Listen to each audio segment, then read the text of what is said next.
How to change automatic transmission fluid. Toyota Fortuner 2021 model. Ito yung ating gawa ngayon mga kaibigan. So, pakita ko sa inyo kung paano magpalit ng automatic transmission fluid. So, ang una natin gagawin ay i-drain muna natin itong kanyang oil. So ito yung kanyang drain plug. Ito naman yung checking. Okay?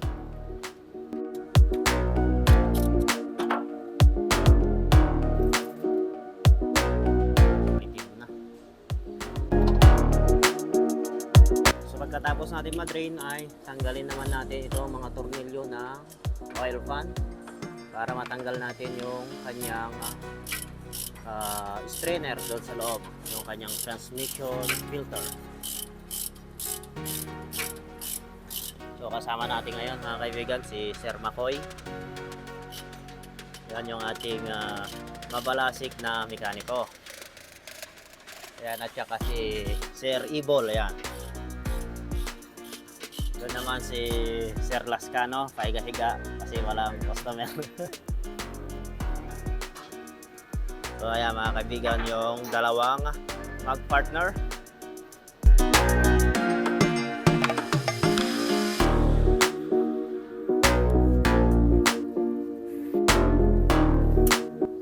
So ayan na, inuumpisan ng tanggalin itong oil pan. Item na no?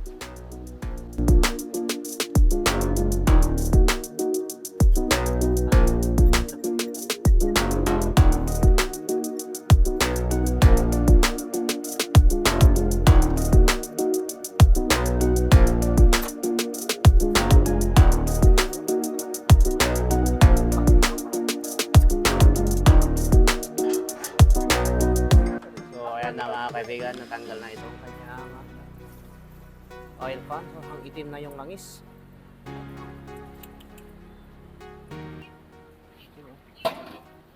So, tatanggalin naman ni Sir Makoy itong kanyang strainer.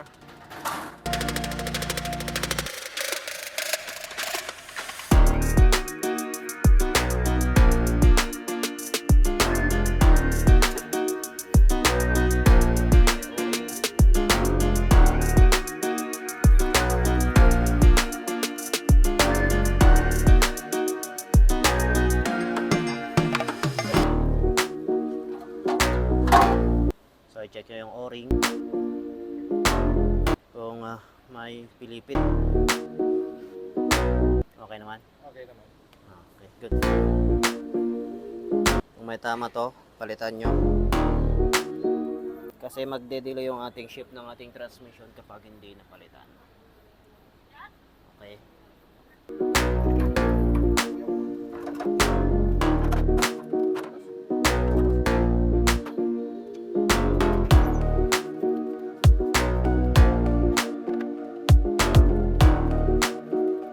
Na yung kanyang oil pan, linilinisan na ni Sir Evol.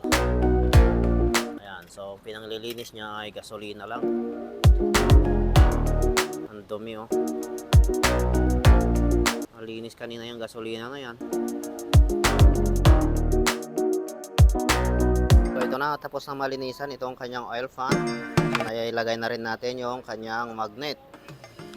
So isasalpak naman natin yung kanyang strainer. So ayan na yung ang pyesa, dala-dala na ni Sir Ibol.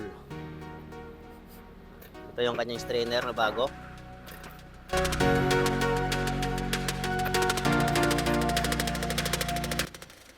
Ito yung o-ring, ilalagay na. Ayan.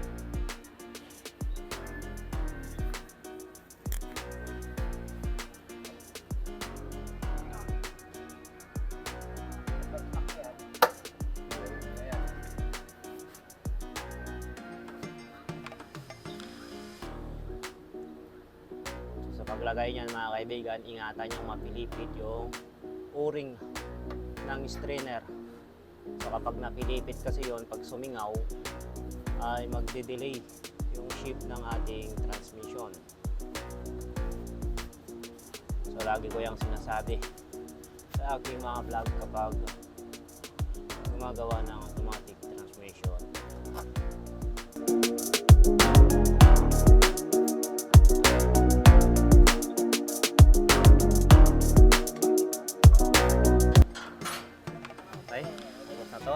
susunod naman natin yung kanyang oil fan.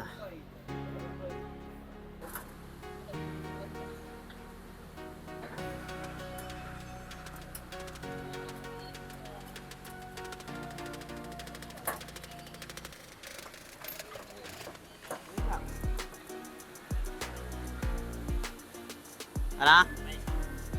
Andyan sa loob. Ano, putol?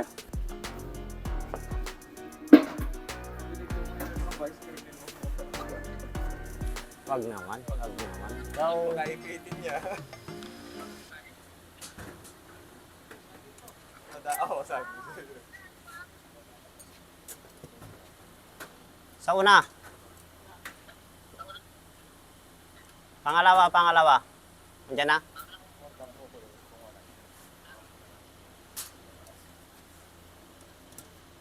So pagkatapos natin may lagay itong kanyang oil fan ay maglalagay naman tayo ng fluid. Yung kanyang transmission oil. Ito yung langis na ating ilalagay, WS. So lalagyan natin ng 8 liters at saka yung 4 na litro ay patuloyin natin para ma-dialysis yung ating transmission. Para yung mga lumang ETF doon sa kanyang converter ay lalabas, so mapapalitan siya ng bago. So parang madadialysis siya. Kumbaga, malilinisan yung kanyang dugo. So lilinisan naman dyan yung kanyang WS.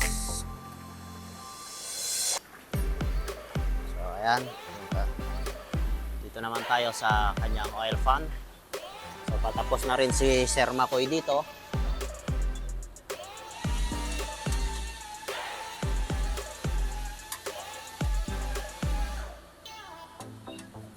So maglalagay naman tayo ng oil.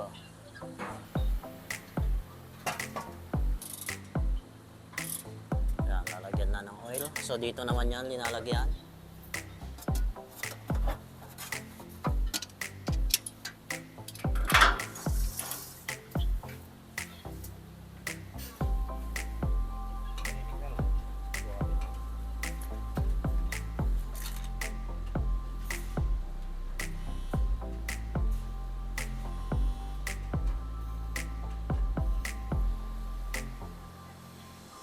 So ayan na mga kaibigan, tapos na malagyan ng oil. Bababa naman itong sasakyan at papanda rin natin.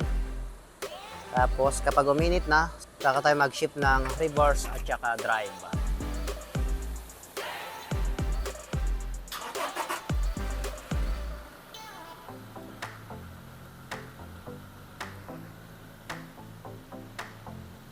Kilo.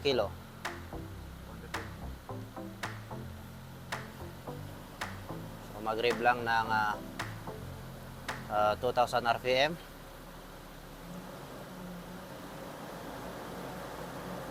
So kapag tansyado natin na mainit na yung transmission oil, saka naman tayo mag-shift ng drive at saka reverse. Okay?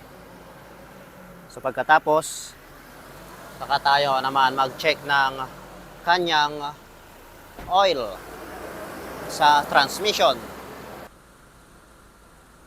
So ayan, nakainit na yung langis. So mag-shift naman siya ng reverse at saka drive.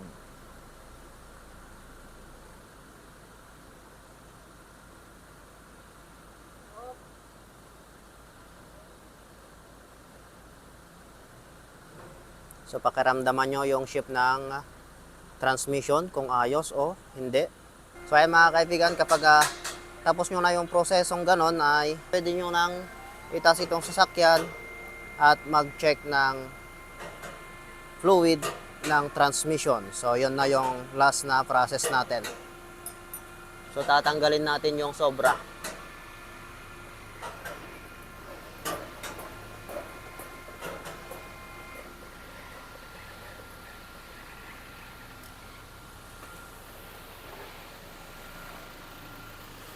So dito yan, yung kanyang checking.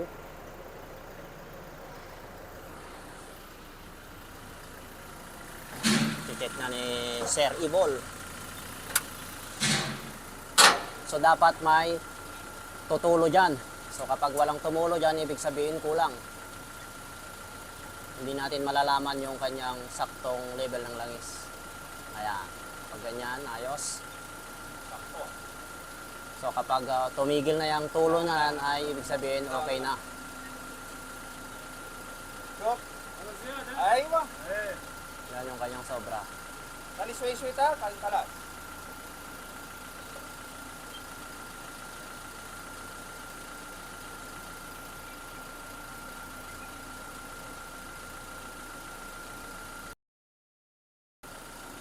So kapag ganyan na mga kaibigan ay okay na.